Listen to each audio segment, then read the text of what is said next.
प्रियाश्रयाम प्रतिवक्तुम न चोत्सेह औत्कंठ्यात्मारितेश्वरः। विदुर जी महाराज उद्धव जी से प्रश्न करते हैं कि हमारे जो भगवान श्री कृष्ण हैं ठीक से तो हैं, उनकी 16,108 जो रानियां हैं वह कुशल मंगल से तो हैं, सारा यदुकुल सुखपूर्वक से तो है। तो सुखदेव जी कहते हैं कि परीक्षित, विदुर जी के ऐसा प्रश्न पूछने पर उद्धव जी जो है बहुत जोर से विलाप करने लगे, रोने लगे, वाणी अवरुद्ध हो गई। ऐसा लग रहा था कि जैसे सरस्वती जी ने उनके कंठ का स्थान ही छोड़ दिया है, उनके मुख का स्थान ही छोड़ दिया है। उद्धव जी महाराज भगवान की लीलाओं का चिंतन करने लगे और कहने लगे कि जब भगवान यहाँ पर वृंदावन में रहते थे तो उनकी समस्त लीलाओं को देख करके हमें बड़ा आनंद आता था।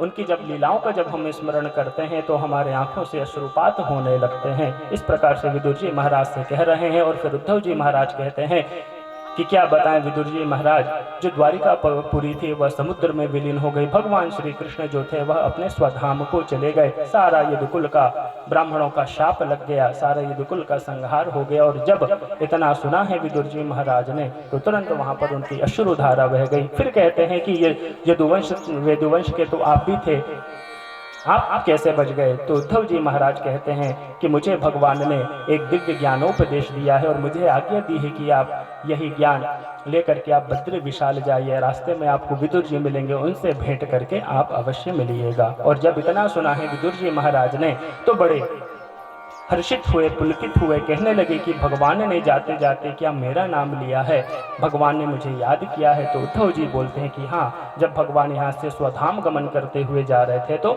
उन्होंने आपको भी स्मरण किया है और यह कहा है कि यह जो दिव्य उपदेश है आप जा करके श्री मैत्रेय मुनि से श्रवण करें।